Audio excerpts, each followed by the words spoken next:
صفحہ نمبر 120 اور علاج ہمارا چل رہا تھا شام کا سفر، اس کا کچھ بقیہ حصہ ہے وہ بیان کیا جائے گا۔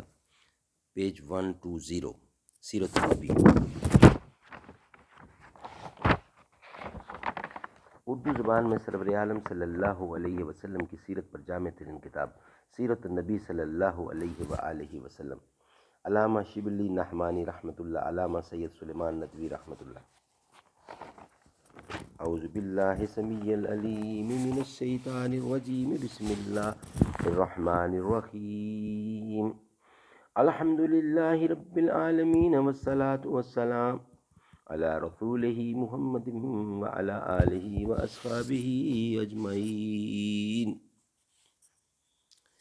ویلا کا پچھلی ویلا کا کچھ حصہ باقی تھا جس میں ذکر تھا شام کے سفر کا، اس کا کچھ بقیہ حصہ بیان کیا جاتا ہے۔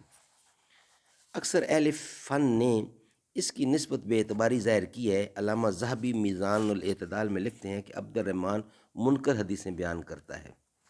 نمبر 3، حاکم نے مستدرج میں اس روایت کی نسبت لکھا ہے کہ یہ حدیث بخاری و مسلم کی شرائط کے مطابق ہے۔ علامہ ذہبی نے تلخیص المستدرک میں حاکم کا یہ قول نقل کر کے لکھا ہے کہ میں اس حدیث کے بعض واقعات کو موضوع، جھوٹا اور بنایا ہوا خیال کرتا ہوں۔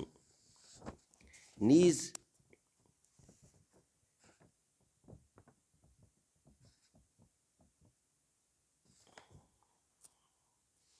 اس روایت میں مذکور ہے کہ حضرت بلال رضی اللہ اور حضرت ابو بکر صدیق رضی اللہ بھی اس سفر میں شریک تھے، حالانکہ اس وقت بلال رضی اللہ کا وجود بھی نہ تھا اور حضرت ابو بکر بچے تھے۔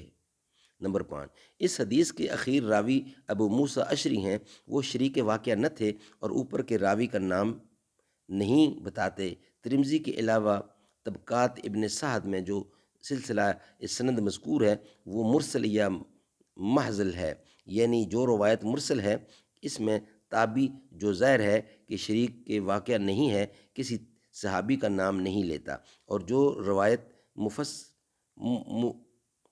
موزل ہے اس میں راوی اپنے اوپر کے دو راوی جو تابعی اور صحابی ہیں دونوں کا نام نہیں لیتا۔ حافظ ابن حجر روایت پرستی کی بنا پر اس حدیث کو صحیح تسلیم کرتے ہیں، لیکن چونکہ حضرت ابو بکر اور حضرت بلال رضی اللہ کی شرکت بداہتاً غلط ہے، اس لیے مجبوراً قرار کرتے ہیں کہ اس قدر حصہ غلطی سے روایت میں شامل ہو گیا۔ لیکن حافظ ابن حجر کی یہ ادعا بھی صحیح نہیں ہے کہ اس روایت کے تمام روایت قابل سند ہے۔ عبد الرحمن بن غزوان کی نسبت خود اپنے حافظ ابن حجر نے تہذیب التہذیب میں لکھا ہے کہ وہ خطا کرتا تھا۔ اس کی طرف سے اس وجہ سے شبہ پیدا ہوتا ہے کہ اس نے ممالک کی روایت نقل کی ہے۔ ممالک کی ایک روایت یہ ہے جس کے محدثین جھوٹ اور موضوع خیال کرتے ہیں۔ سبجیکٹ ہمارا چلا تھا شام کا سفر، اس میں 2 حصوں میں ویلاگ بیان کیا گیا، تو ان میں مین سبجیکٹ جو سمجھ میں آیا کہ جو بھی واقعات ہیں اس کو ہمارے جو اسلاف ہیں کاؤنٹ ان کو کرتے ہیں جن کا راوی باقاعدہ اس کی سند ہو اور صحیح ہو، جس راوی کا ایتھینٹکسٹی نہ ہو اس کو ماننے کے لیے بھی تیار نہیں ہے۔ قدم قدم پر برکتیں،